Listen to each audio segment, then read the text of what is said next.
Bueno, una alegría enorme, enorme que este encuentro, estar acá, porque me hace pensar un montón de cosas importantes. Una es, imagínense, yo trabajo acá hace más de 20 años y en esa época la biblioteca estaba prácticamente ligada a lo escolar. Era la biblioteca donde se hace la tarea de la escuela.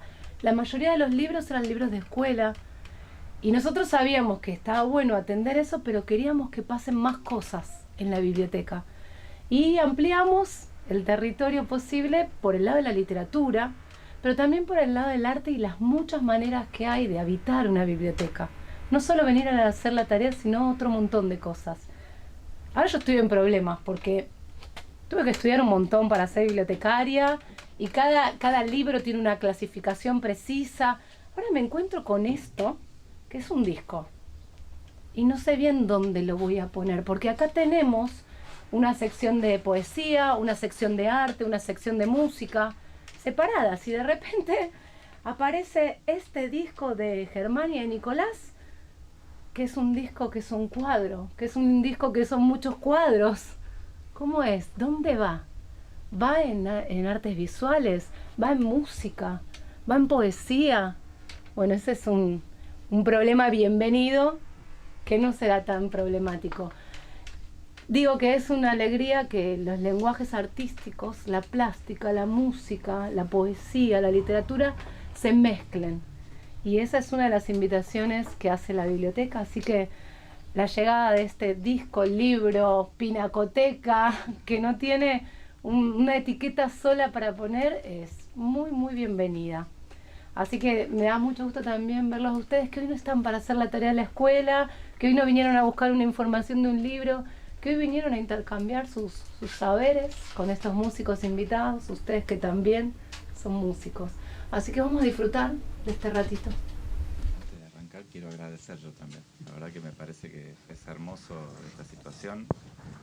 Son esas pequeñas cositas que uno a veces se da unos gustazos tremendos y la verdad que mil gracias a ustedes por el lugar y a ustedes por venir, la verdad que hermoso.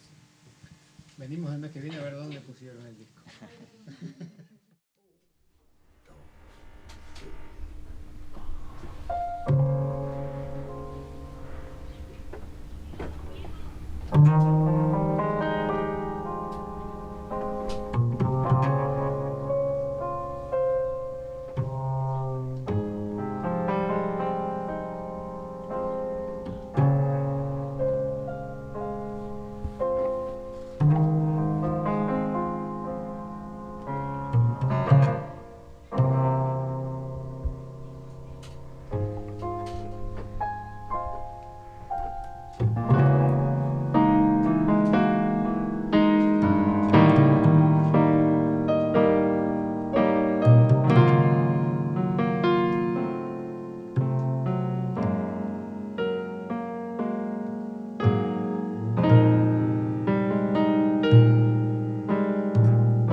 Bueno, gracias. Eso se llama Inconcluso, ese tema. Es un tema que compuse cerca del año 2013 y lo había grabado un par de veces en otras ocasiones, pero como que en este disco que hicimos con Nico es donde encontró su verdadera esencia. Es un tema súper introspectivo, como se habrán dado cuenta. No es el tema más alegre que van a escuchar hoy. Y bueno, es un tema donde como que la misma melodía se va resignificando a medida que nosotros vamos cambiando lo que pasa abajo de la melodía. Bueno, esto que vamos a estar tocando es todo parte de este disco que contaban recién, que es un disco que hicimos, lo grabamos el año pasado, salió este año, es un disco en homenaje a mi papá, que falleció el año pasado. Tiene un poco ese significado, es como un disco homenaje, es un disco bastante triste, la verdad. Pero bueno, la cuestión es como transformar también ese duelo mío y acompañado también del compañero en esto, en música, en el disco, con la cuestión del diálogo también con las obras de mi papá, que son pinturas, grabados, dibujos. Así que bueno, el disco tiene un poco esta onda, sí, es una onda un poco de duelo, pero también de belleza, de capturar un poquito esa sensación del homenaje. Y hay una cosa es que también quisimos recuperar eso de que teníamos nosotros cuando éramos pibes, cuando teníamos la edad de ustedes, que uno se sentaba a escuchar un disco y te perdías en la gráfica y en la información que había. Como que eso no está más, de que el disco es... Un álbum no es solamente un conjunto de canciones. Todas las canciones tienen un hilo conductor, una historia que las va uniendo, y lo gráfico también era importante eso. Eso ya se perdió cuando se pasó del vinilo, que era enorme así, al cassette. Y después prácticamente pasó por el CD y desapareció ahora. O sea, mis hijos no entienden eso de conocerse un disco en el orden de los temas, conocer quién toca cada instrumento, quién lo mezcló, quién compuso qué pasaba atrás de cada tema. Es como que la música está toda como desagregada ahora. Y la idea de esto es volver un poco a eso, que vos puedas sentarte y ver las imágenes y tratar de encontrar para vos qué significa esa imagen con esa música de fondo, o qué significa esa música después de haber visto esa imagen. Y la idea del arte no es que vos entiendas qué queremos decir nosotros mientras estamos tocando, sino que la música te haga entender, o el arte te haga entender algo sobre vos mismo. Entonces la idea para nosotros de que haya una comunicación entre lo gráfico y la música era importante, y más con las obras de Julio, el papá de Nico, que era un gran artista plástico. Así que aprovechar eso, el homenaje a Julio y usar sus obras, era una parte integral del material que hicimos. ¿Quién o qué los inspiró a hacer música? Empiezo yo. Pero hubo cosas que me marcaron. Por ejemplo, mis viejos además eran del Partido Comunista cuando yo era chico, que fue plena... O sea, yo nací unos meses antes de la dictadura. Y mi viejo estuvo medio exiliado también, o sea... Y entonces hubo una época de cuando yo era chico que escuchaba mucho música de protesta. Y, por ejemplo, había algo que me marcó siempre, que es un disco de Víctor Jara, que es un músico chileno. Y yo además tengo familia en Chile, y mi abuelo estuvo preso por ser medio funcionario del gobierno de Allende. Así que todo eso estaba muy pegado. Y el disco de Víctor Jara eran unas manos. Unas manos hechas pelotas, unas manos muy curtidas. Y me contaron, hay como un mito, pero es así. Lo que pasa es que de la manera que ellos me lo contaron fue como, me marcó. Encima yo era chiquito, medio me traumaron, en un punto me traumaron, pero me traumaron para bien. De que, bueno, que le habían cortado las manos para que no pudiera hacer más música. Y esas cosas como me marcaron siempre el tema de canalizar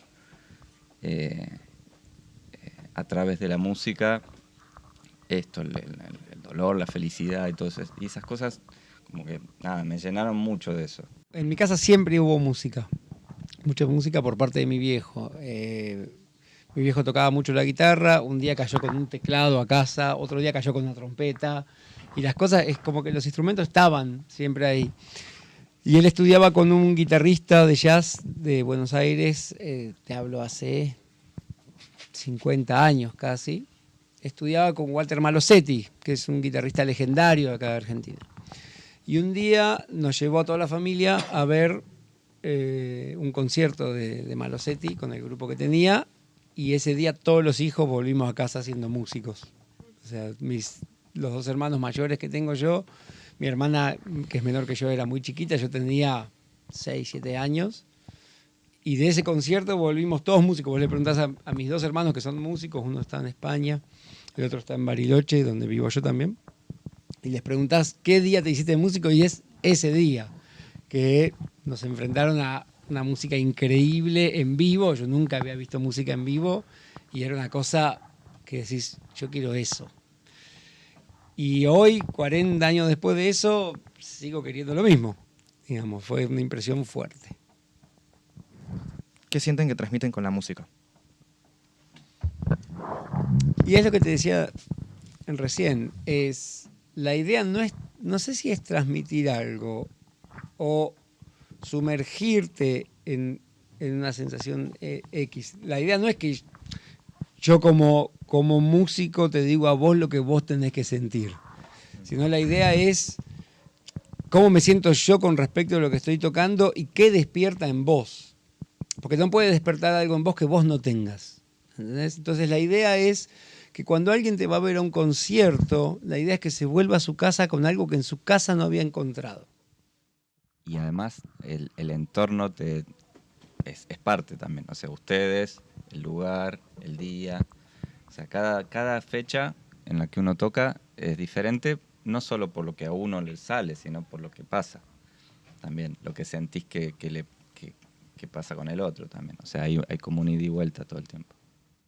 Tampoco meterse en la cabeza el hecho de que estudiar significa, tengo que darle 12 horas por día, es lo que decía Fede recién. Lo que más te enseña es la frecuencia con la que vos lo haces, que lo hagas todos los días, que te sientes y que eso esté presente en el cerebro. El cerebro, vos le das información y el tipo dice, ¿qué hago con esto que me diste? Estuviste tocando la escala de mi bemol mayor por 2 horas, ¿qué hago con esto?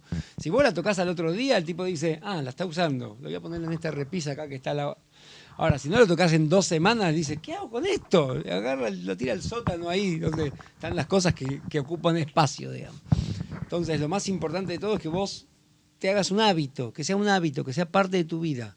No que sea un peso con el que vos tenés que lidiar, tengo que hacer esto otra vez. Sino que lo hagas. Sí, agarrar, por ejemplo, la escala y en vez de tocar, jugar con esa escala. O sea, decir, bueno, tengo que estudiar esa escala, sí, pero me pongo a sacarle todo el provecho que pueda en vez de... Juguemos en mi bemol. En vez de tocar, claro, de punta a punta. Juguemos en mi bemol. Esto es mi bemol mayor.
¿Quiere que toquemos otro tema y después hacemos otra pregunta más?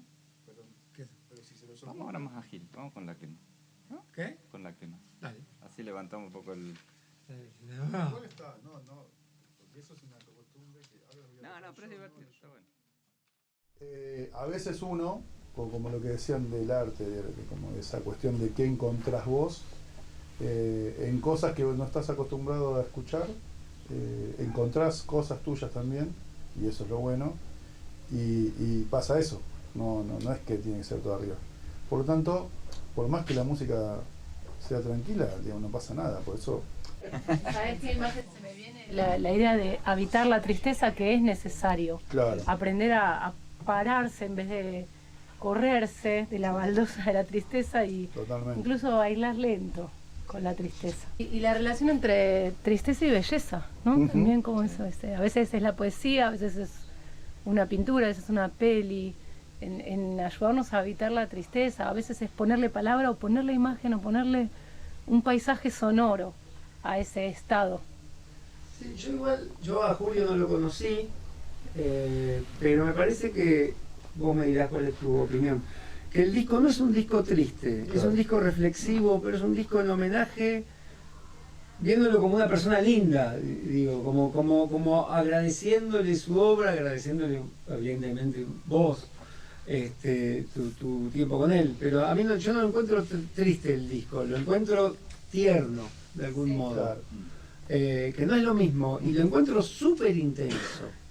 No como que podemos tocar suave y podemos tocar lento y podemos tocar poquísimo, porque tocamos poquísimo en este disco, pero hay un montón de intensidad en los espacios que dejamos, como que son espacios que dejamos para que los habite él, de algún modo.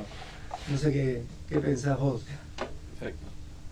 No Muy bien explicaron dicho. cómo se llama, porque ahí está cómo se llama el disco. No, explicamos, nunca dijimos. Se llama Su trazo y el silencio. Ah, O sea, su trazo por sus obras y el silencio porque para nosotros, o sea, el concepto del disco en un punto fue decir que éramos un trío. O sea, era con trabajo, piano y silencio.